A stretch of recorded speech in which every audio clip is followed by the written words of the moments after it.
नमस्कार। 2025 में बिहार का सियासी पारा चढ़ने वाला है। ये चुनाव सिर्फ वोट डालने का मामला नहीं है, ये तो बिहार के अगले 5 साल की कहानी लिखेगा। तो चलिए इस चुनावी महासमर को 5 जरूरी पहलुओं से समझते हैं। तो आज हम किन किन बातों पर गौर करने वाले हैं। सबसे पहले देखेंगे कि वोटिंग का पूरा सिस्टम क्या है। फिर बात होगी उन लोगों की जिनके हाथ में है असली पावर, यानी बिहार के वोटर्स की। मैदान में कौन कौन से बड़े खिलाड़ी हैं, उनकी क्या पहचान है, और हाँ, सबसे दिलचस्प बात, बिहार के चुनावों में राजनीति के साथ संस्कृति का तड़का कैसे लगता है। इन सब पर बात करेंगे। तो चलिए सबसे पहले बात करते हैं बुनियाद की, यानी मतदान की पूरी प्रक्रिया। आखिर वोट पड़ेंगे कैसे और कब? तो चुनाव आयोग ने इसे 2 फेज में बांटा है। पहला फेज होगा 6 नवंबर को, जिसमें 121 सीटों पर वोट पड़ेंगे, और ठीक 5 दिन बाद 11 नवंबर को दूसरे फेज में बाकी बची 122 सीटों की बारी आएगी। अच्छा, वोटिंग वाले दिन का सीन क्या रहेगा? सुबह 7 बजे से शाम 6 बजे तक वोट डाले जा सकेंगे। और हाँ, इस बार ट्रांसपेरेंसी पर बहुत जोर है। मतलब हर बूथ पर ईवीएम के साथ साथ वीवीपैट मशीन भी होगी, ताकि हर वोट की गिनती सही हो। इसके अलावा महिलाओं के लिए खास बूथ और सुरक्षा के भी पुख्ता इंतजाम किए गए हैं। आप प्रक्रिया तो समझ ली, लेकिन ये वोट डालेगा कौन? चलिए अब रुख करते हैं इस चुनाव की सबसे बड़ी ताकत, यानी बिहार के वोटर्स की तरफ। जरा इस आंकड़े पर गौर कीजिए। 7.3 करोड़, जी हां, 7.3 करोड़ रजिस्टर्ड वोटर्स। ये संख्या ही बिहार चुनाव को देश के सबसे बड़े सियासी मुकाबलों में से एक बना देती है। और इन वोटर्स में अगर जेंडर के हिसाब से देखें तो मुकाबला लगभग बराबरी का है। 52% पुरुष हैं तो वहीं 48% महिला हैं। मतलब साफ है, बिहार की महिलाएं इस चुनाव में एक साइलेंट लेकिन बहुत ही पावरफुल आवाज बनने वाली हैं। और इस बार गेम में एक नया एक्स फैक्टर भी है। ये हैं 20 लाख नौजवान जो पहली बार अपनी जिंदगी का पहला वोट डालेंगे। सोचिए, ये नई पीढ़ी नई उम्मीदों के साथ आ रही है।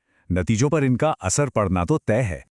चुनाव आयोग ने भी पूरी कोशिश की है कि हर एक वोट कीमती है और वो पड़ना चाहिए। जैसे बुजुर्गों और दिव्यांगों के लिए घर से बूथ तक की सुविधा है। जो प्रवासी मजदूर हैं उनके लिए मोबाइल वोटर आईडी का इंतजाम है, ताकि कोई भी अपने लोकतांत्रिक हक से चूके नहीं। चलिए, वोट और वोटर्स की बात हो गई। अब देखते हैं कि मैदान में कौन कौन से बड़े खिलाड़ी हैं जो सत्ता के लिए जोर आजमाइश कर रहे हैं। तो देखिए, मुकाबला काफी दिलचस्प है। एक तरफ है एनडीए, जिसमें बीजेपी, जेडीयू और हैम शामिल हैं। नीतीश कुमार और संजय जायसवाल जैसे चेहरे इसे लीड कर रहे हैं, और इनका फोकस है विकास, केंद्र की योजनाएं और लॉ एंड ऑर्डर। दूसरी तरफ है महागठबंधन, जिसमें आरजेडी, कांग्रेस और लेफ्ट पार्टियां हैं। तेजस्वी यादव और अखिलेश सिंह इसे लीड कर रहे हैं, और इनके मुद्दे हैं बेरोजगारी, शिक्षा और सामाजिक न्याय। लेकिन कहानी यही खत्म नहीं होती। प्रशांत किशोर की जन स्वराज पार्टी एक नए तरह की राजनीति का वादा कर रही है। बीएसपी और एएमआईएम का गठबंधन दलित अल्पसंख्यक वोटों पर नजर गड़ाया है। और हाँ, चिराग पासवान की एलजेपी भी युवा नेतृत्व के दम पर अपनी जगह बनाने में जुटी है। मतलब मुकाबला बहुकोणीय होने वाला है। अच्छा, भारत के चुनावों में ना चुनाव चिन्ह बहुत मायने रखते हैं। ये सिर्फ एक तस्वीर नहीं, बल्कि पार्टियों की सीधी पहचान होते हैं, खासकर उन लोगों के लिए जो शायद नाम ना पढ़ पाएं। तो आइए कुछ बड़े चेहरों के निशान देख लेते हैं। सबसे पहले भारतीय जनता पार्टी का जाना पहचाना चिन्ह कमल का फूल। फिर है राष्ट्रीय जनता दल की पहचान लालटेन। नीतीश कुमार की पार्टी जनता दल यूनाइटेड का चुनाव चिन्ह है तीर। और देश की सबसे पुरानी पार्टियों में से एक कांग्रेस का निशान है हाथ का पंजा। लोक जनशक्ति पार्टी रामविलास की पहचान है बंगला। और इस बार एक नया खिलाड़ी भी है। प्रशांत किशोर की जन स्वराज पार्टी का चुनाव चिन्ह है चमकता हुआ तारा। चलिए अब आते हैं हमारे आखिरी और शायद सबसे अनोखे हिस्से पर। बिहार में चुनाव सिर्फ सियासी जंग नहीं है, ये एक पूरा का पूरा कल्चरल फेस्टिवल है। कैसे? आइए देखते हैं। इसको ऐसे समझिए, चुनावी रैलियों में सिर्फ भाषण नहीं होते, वहां झूमर और झुमटा जैसे लोक नृत्य भी होते हैं। गलियों चौराहों पर भोजपुरी, मैथिली और मगही में बने चुनावी गाने गूंजते हैं, जो सीधे लोगों के दिल को छूते हैं। यहाँ महिलाएं और युवा भी सांस्कृतिक जुलूस निकालकर वोटर्स को लामबंद करते हैं। ये राजनीति और संस्कृति का एक जबरदस्त संगम है। और इसी की एक कमाल की मिसाल है मतदान महोत्सव।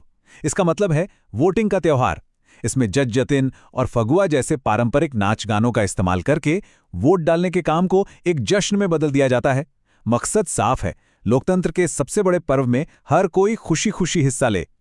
तो सवाल यही उठता है कि राजनीति और संस्कृति का ये जो अनोखा घोल है, ये बिहार के भविष्य को किस दिशा में ले जाएगा? इसका जवाब तो नतीजों के बाद ही मिलेगा।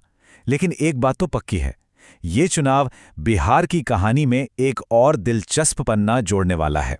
हमारे साथ इस सफर में जुड़ने के लिए बहुत बहुत शुक्रिया।